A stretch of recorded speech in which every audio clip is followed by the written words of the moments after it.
За сайн бацхан юм нөхөө. За энэ удаагийн видеогоор би Google Form дээр одоо цахим сорил зохион байгуулж байгаа тохиолдолд зураг оруулахад заавал одоо их файлаас нь тасдаж авах юм шаардлага гардаг. Одоо энэ хэсгийн зурагч гэдэг юм уу те. Янз бүрийн графикууд зураг тасдаж авахд бол олон янзын програмууд байдаг л да. За гэхдээ ихэнх хүмүүс бол Photoshop ашиглаад тасчдаг. Гэхдээ бид нар зүгээр энгийн Word програм ашиглаад энийг эрхэн зураг болгож тасдаж авах талаар бяцхан зөвлөгөө өгье гэж бодож байна. За ингээ Word онооч. За миний ашиглаж байгаа хөлбөр бол 2019 хөлбөр Office програмыг.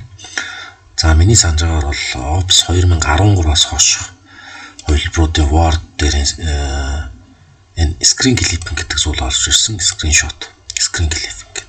Энэ хэсгийг бид нар ашиглаад зургийг яаж одоо PDF файл, бусад файлуудаас зургаар нь тасдаж авах вэ гэдэг. За Word онооч. За тэгээ PDF файл. За одоо энэ жишээлбэл 2009 оны физикийн материал байна. За би энэгээр жишээлбэл Google Form дээр одоо захим шалгалтын материал бэлтгэхэр боллоо гэхэд энэ зургуудыг бол зайлшгүй оруулах шаардлагатай. Оруулахдаа зургуудыг нэг хүчлэн тасдаж авах хэрэгтэй боллоо гэдэг. За тэгвэл одоо энэ зургийг оруулъя гэж үзье. За эхлээд Word оныг бэлтчихин. За тэгээ Word доош нь алуулгачих. Тэгээд дараа нь PDF уншигчаараа одоо өөрийнхөө оруулах гэж байгаа зургийг яг гэж нээчээд дараа нь энийг доош нь оруулахгүй шүү. Тэгээд Word онооч. За ингээд insert-сэн дотор screenshot гэж байгаа. Screenshot дээр screen clipping гэж байгаа. За ингээд дарангууд Word өөрөө алуулаад орон нэгэд дэлгэцэн цайгаад одоо цаадлын нөгөө PDF уншигч дээр гарч ирж байгаа энэ хэсэг харагдаж байна. За ингээд курсор маань нэмэх тэмдэгтэй болчихж байгаа. За ингээд баруун товчоо дараад яг энэ хэсгээ тасдаж авах гэсэн үг.